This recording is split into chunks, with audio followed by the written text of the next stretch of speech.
France Inter.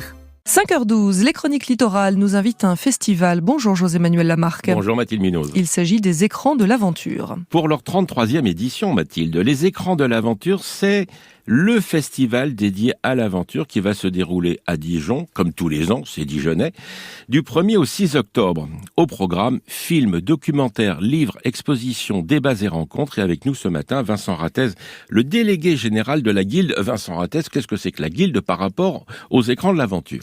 La Guilde, c'est l'association qui a fondé ce festival il y a 33 ans, qui continue chaque année fidèlement à l'organiser. Une association qui réunit des femmes et des hommes, amoureux de liberté, d'engagement volontaire, de voyages atypiques, de service des autres, de beaucoup de causes altruistes et belles. Alors des films en compétition, par exemple, Anita Conti. Ah oui, on est très heureux de ce film. C'est un des 14 films en compétition. Ça s'appelle L'Appel du Large. C'est ça, un très beau film en noir et blanc, histoire 100% maritime, d'une femme amoureuse de la mer à une époque où finalement, culturellement, les femmes n'étaient pas invitées à l'être. Elles étaient invitées à être sur le quai, à voir les marins partir, revenir.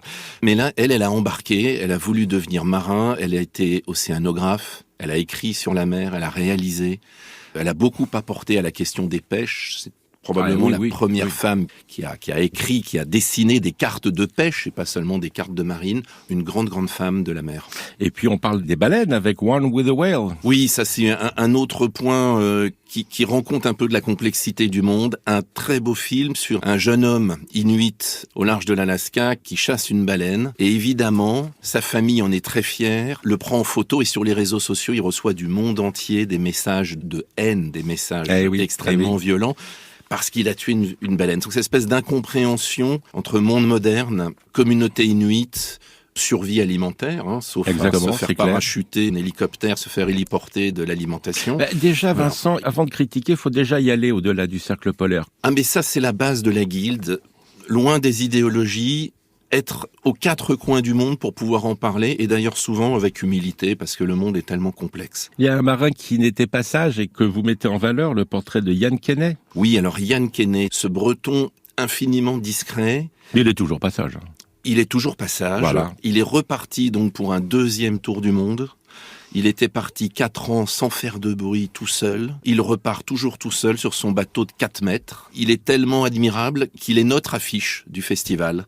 On voit le bateau sur une mer immense, un peu sombre. Et voilà, Yann Kenney qui a reçu une bourse de la Guilde pour son deuxième tour du monde et qui est vraiment une personnalité, remarquable, humble et pleine de sagesse en même temps. Bon, bien sûr. Alors qu'il n'est pas sage. Nous, on parle de la mer, des océans, etc. Mais bien sûr, on parle de la montagne, on parle des aventuriers dans les collines, dans les campagnes et sur les littoraux. Et justement, un explorateur, un aventurier, un membre de la Société des explorateurs français, s'il vous plaît, Olivier Weber, qui vient d'éditer le Dictionnaire amoureux de l'aventure. Mais oui, l'aventure est au cœur du festival. Elle prend des formes multiples. Olivier Weber va venir dédicacer et présenter ce magnifique ouvrage, cette très belle réalisation. Il présentera aussi son film « Si je t'oublie Arménie », que la Guilde a en quelque sorte un peu coproduit. La Guilde l'a soutenu dans cette belle réalisation.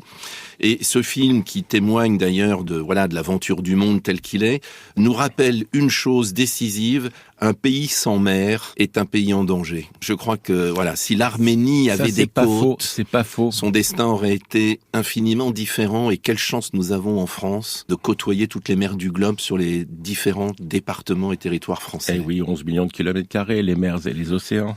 Merci à vous, Vincent Ratez. Les Écrans de l'Aventure, le festival dédié à l'aventure qui va se dérouler à Dijon du 1er au 6 octobre prochain. Un site internet, en un seul mot, lesécransdelaventure.com. À demain, Mathilde Munoz. À demain, José-Manuel Lamarque.